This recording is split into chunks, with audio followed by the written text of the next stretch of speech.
त्रिज्या 21 सेंटीमीटर वाले एक वृत्त की जीवा केंद्र पर 60 अंश का कोण अंतरित करती है। एक वृत्त जो है हम लोगों को बनाना है, वो दिया क्या है, तो हम लोग यहाँ देखिए एक अच्छा सा वृत्त बना लिए और कह रहा है कि इसकी जो त्रिज्या है वो 21 सेंटीमीटर है। मतलब इसकी जो त्रिज्या अगर हम यहाँ पे माने, त्रिज्या अगर यहाँ पे मान लें, ये त्रिज्या जो है वो 21 सेंटीमीटर है। कोई बात नहीं, तो एक त्रिज्या यहाँ से, तो एक त्रिज्या यहाँ से भी तो हो सकता है, बिल्कुल हो सकता है, त्रिज्या यहाँ से हो गया, ठीक है।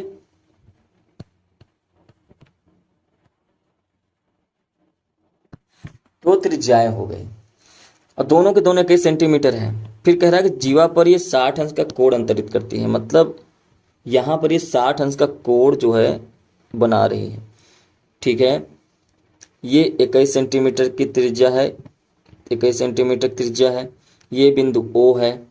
आगे कह रहा है कि संगत वृत्तखंड का क्षेत्रफल।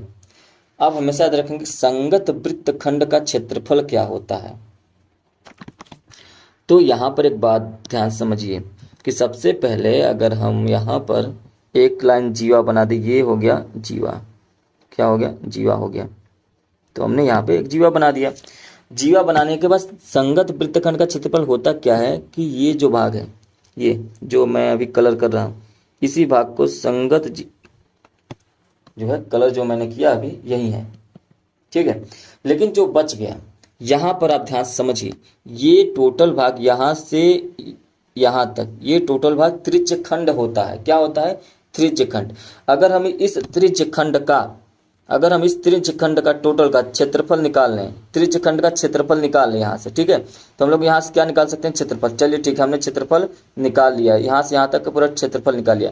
लेकिन हमसे त्रिज्यखंड का क्षेत्रफल नहीं कर रहा है, संगत वृत्तखंड का क्षेत्रफल कर रहा है। तो यहाँ से अगर हम इसमें से इतना माइनस करते हैं, इतना है ना, तो जाहिर सी बात है अगर हम इतने से इतना माइनस कर देंगे तो बचेगा क्या, हमारे पास ये बच जाएगा। इतने का क्षेत्रफल अगर माइनस कर दें तो ये तो पता रहेगा, लेकिन ये हमारे पास बच जाएगा। तो इस हिसाब से, और जब भी यहाँ पे छोटा या बड़ा वृत्तखंड ना पूछे तो आपको हमेशा छोटा वृत्तखंड ही निकालना, क्योंकि अगर आप ध्यान से देखें तो अगर हम इस पार्ट को इरेज कर दें, ये सभी को इरेज कर दें, तो यहाँ पर आप देखिए दो पार्ट बचते हैं। तो इसे कहते हैं दीर्घ वृत्तखंड, यहाँ से यहाँ तक दीर्घ वृत्तखंड। और ये वाला पार्ट जो है ये है आपका लघु वृत्तखंड। लेकिन प्रश्न में दीर्घ और वृत्त की बात नहीं कहा जा रहा है, दीर्घ और लघु की, तो आपको हमेशा लघु ही निकालना पड़ता है। ठीक है, तो चलिए अब इस प्रश्न को समझते हैं। जैसा कि मैंने समझाया कि पहले त्रिज्यखंड का क्षेत्रफल निकालकर उसमें से हम लोग माइनस करेंगे संगत वृत्तखंड का क्षेत्रफल। तो सबसे पहले त्रिज्यखंड का क्षेत्रफल क्या होता है, तो कहेंगे त्रिज्यखंड का क्षेत्रफल बराबर होता है θ/360 गुणे पाई r स्क्वायर। अगर आपको r पता होगा, 21 दे रखा है, ठीक है, अच्छी बात है।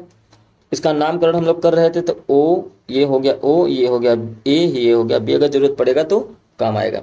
तो त्रिज्यखंड का क्षेत्रफल θ/360, तो 60 जो है थीटा का मान कितना दे रखा है, कहेंगे 60 अंश दे रखा है, ये देखिए यहाँ पे। तो 60/360 गुणे 22/7 पाई का मान होता है r स्क्वायर, मतलब 21 गुणे 21। इसको काट दीजिए तो ये 6 बार जाएगा। उसके बाद ये 2 से काटेंगे, 2 3 6 हो जाएगा, 2 11 हो जाएगा, 3 7 21 हो जाएगा और 7 से 7 कट जाएगा। तो बचेगा क्या, तो आप कहेंगे कि यहाँ पर हमारे पास जो बच गया वो है 11 गुणे 7 गुणे 21। 11 गुणे 7 गुणे 21 नहीं, इस 7 नहीं, ये तो कट गया ना, 11 गुणे 21 बचा है, 11 गुणे 21 बचा है हमारे पास। और 11 गुणे 21 का मतलब होता है 231, ठीक है। 231 सेंटीमीटर स्क्वायर हमारा त्रिज्यखंड है।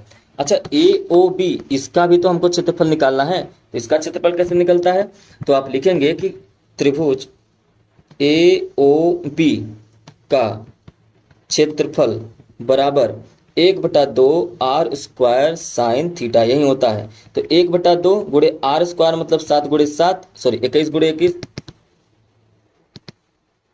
21 गुणे 21, क्योंकि r का मान 21 दे रखा है। और साइन थीटा मतलब साइन 60 अंश।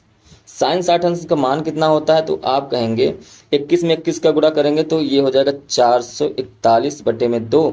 साइन 60 अंश का मान कितना होता है, √3/2। तो ये मान जो आया है वो आया है 441 √3/2।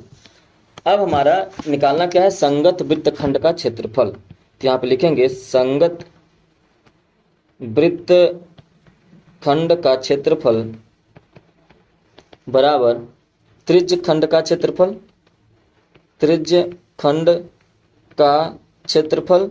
इसमें से आप घटा देंगे त्रिभुज OAB का क्षेत्रफल, OAB का क्षेत्रफल। त्रिज्य खंड का क्षेत्रफल कितना है, तो आप कहेंगे 231। वृत्तखंड का क्षेत्रफल कितना है, और ये AOB का क्षेत्रफल कितना है, तो कहेंगे 441 √3/2 है।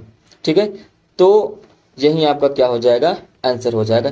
इसके आगे सॉल्व करने की आवश्यकता नहीं है।